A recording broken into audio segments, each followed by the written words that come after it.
Pardon the interruption, but I'm Mike Wilbon. The baseball playoffs are underway, Tony, right now. And you know what that means. I'm Tony Kornheiser. Welcome to ESPN2, kids. The deuce, and you know baby, what, Mike? the deuce. It doesn't even make me angry.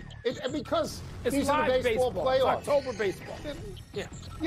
Yeah. I mean, you have to put that on if you can. You can watch us 83 You and different I times got in the into middle this of the business because of October baseball heavyweight fights, and you horse racing me not so much. Yeah, I like horse racing. Yeah. Welcome to PTI, boys and girls. In today's episode, the baseball playoffs begin, money questions in the Ryder Cup, and Jeff Saturday joins us for 5 good minutes. But we begin today with last night's continuing disaster for the Giants. Seattle went into the Meadowlands and pummeled the Giants 24-3. They had 11 sacks, 10 on Daniel Jones. Seattle's now 3-1, which puts them right behind the 49ers in that division. The Giants are now 1-3, which is a collapse after last year's playoff team. So, Wilbon, would you rather focus on the Seahawks looking good or the Giants looking bad? Well, the Seahawks, Tony. I mean, the Seahawks 3-1 is not, we're not going to, crown them just yet. But they look pretty impressive. And the 49ers are clearly a better team, but they're in the same division. Maybe they can build something, and they got some more winnable games coming up, and maybe they can go to 6-2 or something like that. And then you look at Seattle for a second straight season. You go, you know what? They're giving you what they got. I mean, Pete Carroll is obviously one hell of a coach because when he has Hall of Fame talent, he produces up here. And when he has less than that, he seems to get them ready. So the Giants sort of bore me. They're overstated and often overrated. I'm presuming you'll take the team on I-95. Yeah, well, I mean, I'll say this. I admire what Seattle is doing. Yeah. I admire the fact that they traded Russell Wilson, who was in 2 Super Bowls for them, and they have a reclamation project in Geno Smith, and he becomes comeback player of the year, and they make the playoffs, and he's got 5 touchdowns this year and 1 interceptions. But I'll dwell a little bit on the Giants because the Giants stink, and so do the Jets. The 2 teams that are the tenants in the Meadowlands are awful. They're 2-6, and Mike, this is an amazing statistic. Neither the Giants nor the Jets have run a single offensive play when they were ahead in a game this year. Not one. Not one. The Giants are like minus 76 or something like that, but if you take away that great second half they had on the comeback against Arizona, they have been outscored 114-15. They got 2 beatdowns to their record already. Yes, 2 minus beatdowns. 99, Mike. Daniel Jones will tuck the ball and he'll run, but he doesn't get you in the end zone. No. They do not get in the end zone. That can't just be Saquon Barkley. It can't be. No. It can't be. Sorry. Giants. Maybe I would love it to go weeks without having to talk about the Giants. Let's move to the baseball playoffs. The AL wildcard series started this afternoon, and tonight we get the National League matchups featuring the Diamondbacks and Brewers and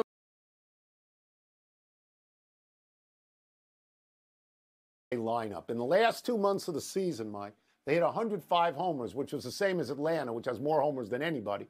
They got 5 guys who have 20 or more homers, and that's just 1 below Atlanta.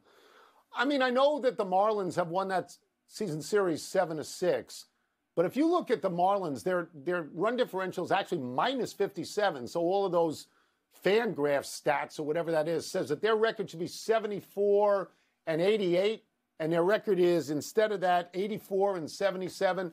Are they lucky? I don't know. They've won 33 games by 1 run. I don't think that's luck. Games, but I also think that's reversible, as you're going to see with the Minnesota Vikings from last year to this year, winning all those things by 1 touchdown. And in the other, but the best player in that series is Corbin Carroll. He's the only player ever, Mike, ever. It's an arcane stat, but it's ever to have at least 50 steals, at least 25 home runs, and at least 10 triples. He's a rookie. Come on. That's pretty good.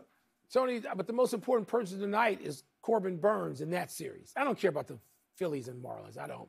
The Marlins won a bunch of 1-run games. You can do it. It's this year. It's not next year yet.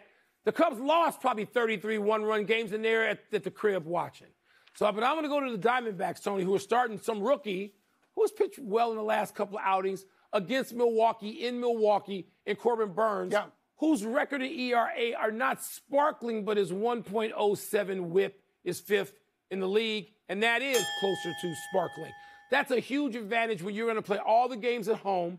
You're going That's right. in your opener on your home turf with your best pitcher against, or at least your second best pitcher. The best pitcher is actually injured, not going to play in this series, may not be able to play in the postseason. But you got Corbin Burns out there going against a rookie, win the game, get one up in a best of 3. I will just say this, that honestly, I'm really waiting for the Dodgers and the Braves in the National League. Yeah, we'll get to it. You know, late in the week. They're the class. Real late. They are the class of the nation. We move now to golf, where Xander Schauffele's father has been publicly vocal that his son almost lost his spot in the Ryder Cup because of his objection to the fact that Ryder Cup players have no say in the way Ryder Cup money gets distributed. The issue of money came up with Patrick Cantlay as well. Cantlay reportedly felt that players should get paid, though he denied that publicly. This is a complicated issue. Yeah. Wilbon, where are you on Schauffele and the dispute about Ryder Cup money? Tony, my answer is kind of complicated. I understand why Schauffele's dad is involved and vocal about this. He's a dad. It's his son. You know, you and I have sons who play sports. Yours golf at a pretty high level. We understand the emotion involved here. But, Tony, I think my overall response is more this. I'm not going to weep for you at the salaries and the money that is made. I get it. You may think you have a beef. They don't say what the amendments were. They wouldn't agree to even talk about the amendments. I don't even know what the amendments are or were, Tony. So I'm not going to say they should not get paid. I'm not. I know people can say we're playing for country. There's still all kinds of rewards that may be under the table, their endorsements. I'm not going to say they shouldn't get paid. But I'm not going to weep for them either. It's one of those things that is a complex issue, but I just can't bring myself to care to throw myself in front of the car to take either of these positions for either side. The impetus for Schauffele's father is that he's Schauffele's business manager. I thought the best thing about the Ryder Cup was Cantlay not wearing a hat, right? And the scuttlebutt, of course, was that was his protest that the Ryder Cup guys did not get paid. He called it a lie. And he said the hat didn't fit. You can't tell me that the manufacturer with the contract for the USA couldn't have put 50 hats on a plate that would fit this guy. It's clear that that was a protest. Now, I didn't know, Mike. I didn't know that Ryder Cup guys didn't get paid. I didn't know it was just an honorific position. And my first reaction was, well, they ought to get paid because there's no Ryder Cup without the players. We talk about this with college athletes. They ought to get paid. So I didn't understand that. But then I did a little homework. Yeah. I went to Columbia the other day, and I talked to the guys who work in the bag room and guys who are teaching pros, and they said all of this money funnels down from the PGA of America to teaching pros. They don't make millions of dollars like touring pros. They make thousands and not that many thousands. This is what they depend on. So I changed my position, though I do think, Mike, to be fair, they ought to at least get a little NIL if they're going to be in the Tony, there is NIL. As we get into endorsement now, look, guys can get, seriously, who doesn't want to attach themselves to, say, Colin Morikawa? You do. And there's going to be some benefit down the road. I don't feel badly for them. Right. But I think in fairness, they ought to get something. I wouldn't argue against Phil Mickelson was right. Yes. There's all this money. Let's take a break. Coming up, at what point should the Bengals consider playing a healthy backup instead of the injured Joe Burrow? And how could the Raiders have slowed Khalil Mack, who had 6 sacks against them, his old team? We're going to ask Jeff Saturday. And you're working in a bag room. You're giving lessons. You're not making millions of dollars. And if this is the money that comes to you, that's good. Well, they also see the executives flying in G6s, and they get a little resentful of that. That's not good. Welcome back to Pardon the Interruption, presented by Truly Hard Seltzer, part of Happy Hour.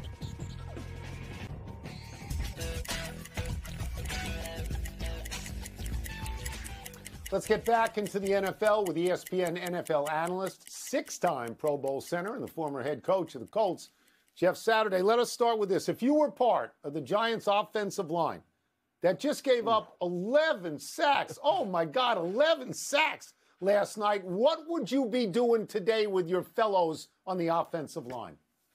Yeah, talking about techniques and fundamentals, right, Tony? Like, we got to settle this thing down. Not everything in the NFL is about scheme. And when you see a guy like Andrew Thomas, you're praying for him to get back as quickly as possible, because the one thing you can usually guarantee for those good left tackles is go block the end, and then we'll worry about the rest of them. But right now, on that left side, you're getting too much pressure, which opens up the rest of it. But techniques and fundamentals have really kind of gone to the wayside. And I think when you watch them last night, so many things that really moves that shouldn't be kind of finishing moves to get to the quarterback have become that, where guys are getting edged, and all of a sudden Daniel Jones feels that pressure. He kind of panics. It pushes him to rush his throws or pull the ball down, and we saw him try to tuck it and run it for a strip sack. But you got to go back to those things. Don't make a mountain out of a molehill. Understand, if we follow our techniques and fundamentals, we'll get this thing back in order, and we can protect our QB. Jeff, we're going to stay with the offensive line for a second and look at the Bengals, who got blown out. And Joe Burrow is, of course, struggling to get the ball downfield. Yeah. He's got that injured calf. From an offensive line perspective, at what point would you rather protect a healthy backup quarterback than even your star if he can't move around and can't be himself? That's a great question. Almost never. Honestly, I'm just being real. Look, man, he's a star for a reason. And you're just hoping that he has enough in that leg or in that calf to make some of those throws that he's made. And I think he brings a level of confidence to guys. I understand that with the limitations he has, defenses can play you different because they're not afraid he's going to pull it down and run in the middle, which he has done a number of times in his career. But as an offensive lineman, the cadence that he uses, the protection calls, the checks, all the audibles, all the things that go into making you a good offense, when the next guy comes in, that all changes. And so it is a bit uncomfortable. And so when you're looking at a guy like Joe Burrow, you'd take an 80% Joe Burrow over any backup. So, but if it is, and this is the true question for me, Mike, is how hurt is he? Like, is he really so hurt that he can't even step off and push the ball down the field? Or is he just playing that way because of the pressure that's getting to him? Because they haven't done a great job either. So it's kind of an if and for me. But look, I want to block for that guy much more than I would for a backup any day of the week and twice on Sunday. Speaking of pressure, let's talk about Khalil Mack for a second and his 6 sacks. I know to an offensive lineman, 6 sacks, you're offended hearing that. But, Jeff, for real, was it a fluke? We know how great Khalil Mack is. But 6 sacks, I think the record is 7. What do you do to slow down a guy who is that talented and on a roll? Yeah, no, listen, I was surprised. And what ends up happening is you when things start going bad for offensive linemen, you kind of retreat to trying to backpedal and stay in front of guys, right? And so you lose your aggression of your set. And I tell people all the time, and I've said it when I coach guys, coach kids in high school, when you get fearful, be more aggressive. Go jump set him, go attack him, and make him beat you right away. Because the problem is, as you shrink back, he sees it and he feels it and he gets more encouraged, right? And you see a guy like Khalil Mack who is built like a brick house anyhow, but when you see him getting his pads down below you, getting some push on the quarterback, all he's doing is thriving on you retreating. And so I would tell all those guys, go back to being aggressive. Don't soft set, don't drop set. Be aggressive at the line of scrimmage. Make sure you're putting your hands on him. Make it a longer way for him to beat you. Even if he has to beat you once or twice, make him beat you all the way back as opposed to moving yourself closer to the quarterback and giving him a shorter distance. That's kind of what happened the other night. So we will get you out of here on this. It's the question you anticipated. It's the question that everybody wants to ask someone who was a head coach for 8 or 9 games. You left broadcasting last year to coach the Colts, your old team. What do you know now that you wish you had known then when you took the job? Oh, that's a great question. First of all, I love the experience. Very few people, it's never happened. So, no one has had it. It's an incredible experience. the ability to turn around or make big shifts in the middle of a season, I didn't realize it would be as much as it was, right? And so when you think about, they had basically 9 months from February of that year until November, they had put all kinds of things in. So when you go in to make change, you're trying to build relationships with a staff, with players, kind of all on the fly. And as you're playing these games, you basically get 3 days, right? It's like bang, bang, bang, we're playing again. Bang, bang, bang, you're playing again. And so the amount of time to get things changed or to kind of tweak or put your stamp on it, for lack of a better term, those are the things, right? And I remember Tom Moore used to say this. He's the great offensive coordinator, Hall of Famer, all the way around. He was with the Steelers, with us at the Colts, and now with the Buccaneers. He's like, men, teams are built from March until August. And then what you are is what you are, and we're going to make the most we can of it. That is a true statement, much truer than I ever believed. But I had a great time, had some great relationships, not only with coaches that I still talk to and players that I still text with and talk with. Good people, man. We had an absolute blast. Wish we would have won more games. But again, no regrets from my end. Thanks, Jeff. Jeff, this was that terrific. is great, man. Thanks very much. Thank you. Good to have you back. We appreciate it. Appreciate it, fellas. Let's take a break. Coming up, could James Harden actually join the Sixers after all? Why do you want James Harden? Get him off the show. Get him off the show. And an enormous swing in the fortunes of an Australian tennis player. I mean, Harden, he just said he called the president of basketball ops a liar. Hey, how are you going to go? Pardon the Interruption is presented by Truly Hard Seltzer. Please drink responsibly. Part of Happy Hour. Happy time, people. Happy 22nd birthday, C.J. Stroud. Starting quarterback for the Houston Texans, was the number 2 overall draft pick last April. Beyond Bryce Young, who went number 1 to Carolina. At the moment, Stroud, who's 6'3", compared to Young's 5'10", he's winning that race. Stroud has the Texans 2-2 after Sunday's surprising demolition of Pittsburgh. Stroud had 2 touchdown passes, 306 yards of passing, and no interceptions. For the season so far, Stroud has 6 touchdown passes and no picks. He's the first player ever with 1,200-plus yards passing and 0 interceptions through his first 4 games.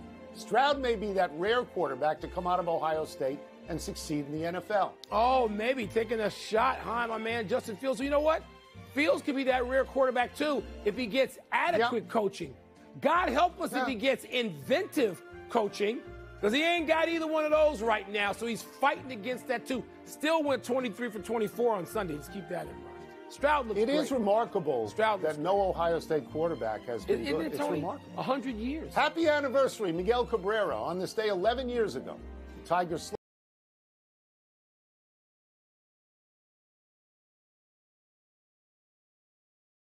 earning him the first of 2 consecutive MVP awards. Cabrera's last game was Sunday. He was 0 for 3 as a DH, but took the field in the 8th at first base. And on cue, he got a ground ball hit his way, fielded it cleanly for the unassisted putout. His kids and teammates then emerged from the dugout to literally usher him into retirement.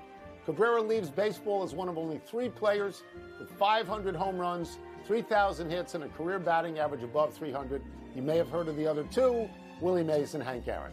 Tony, not only is he maybe the most underrated, underappreciated player of all time because of the franchises he played for. Didn't play in New York, Boston, L.A., didn't do that. But also, Tony, he's so smart and funny. And people don't know. He wasn't interviewed enough. There wasn't enough of him to consume. Well, I listened to an interview with him on Major League Baseball Network a couple of years ago, and I was like, my God, where is this guy? Why didn't we pay him more attention? That's our loss, not his. Happy trails to the Shanghai Masters tournament for Mark Polmans. The Australian tennis player had match point on his racket when he buried a volley into the net. Out of frustration, he tried to swat the ball off the court, but instead drilled chair umpire Ben Anderson in the face. Polmans was immediately disqualified from the match, and the ATP will decide on any further disciplinary action. Chair umpire treated with an ice pack on his nose and cheek and was reported to be okay when he left the stadium to rest at his hotel. This is reminiscent of Novak Djokovic being tossed out of the U.S. Open in 2020 after smacking a ball out of frustration that hit a lineswoman in the throat. Okay, Djokovic didn't hit that ball nearly as hard as what we saw go into that lineman's face and the chair umpire. And I'm glad it was that person as opposed to, you see the ball boy or girl, I couldn't even tell which one, that was nearby. And I don't even want to think about that possibility. But people have to control themselves on the court at all times, even afterwards. You see that very often, that in frustration, people try to pound the ball, sometimes into the net and sometimes into the stands. And it's coming off the racket at high speed. Yes, it is. And these linesmen are about 30 feet away. So it's a dangerous thing you need to consider when you go to pound it. We're running out of show, and we go to the big finish. Your boy James Harden is expected to rejoin the Sixers as soon as tonight. No. What is that? Let me speak to my man Daryl Morey. No. Even if you take back 75 cents on the dollar, no, he needs to go. Phil Nevin won't return as manager of the Angels. Does that make sense to you? Sure it does. They were disastrous this year. This is what happened to Buck Showalter. They were high-profile teams, and they were disastrous. John Moran will be allowed to practice and travel with the Grizzlies while suspended. Is that all right with you? No. So 2/3 of the things that happen, he can participate with the team? And is that a real suspension in the league's mind? Is that really? Joe Namath took back his criticism of Zach Wilson. You surprised? I'm a little surprised. I guess it's Joe being a nice guy, and Zach Wilson had an okay game the other day. Pretty good. I don't know. It's pretty good. You know, Joe's entitled. Remember, It's Joe. this is the highlight, Joe, kids. Willie, Last Namath. one, NHL preseason hockey tonight. Red Wings at Blackhawks. I'm sure you're watching that game. The Red Wings just beat us like 6-1 or 6-2 on Sunday. Yeah. Connor Bedard is why I'm going to watch. 98. That's a sweater, Tony. We're out of Pay time, attention. and we will try to do better the next time. And I'm Tony Kornheiser. I'm Mike Wilbon, still in the deuce tomorrow, Knuckleheads. You can get the Really? PTI podcast on the app or gonna get Apple to be a habit. Podcast. James Harden, he got to go. What are you doing to Embiid? Huh? I think we should do ESPN2 effort tomorrow.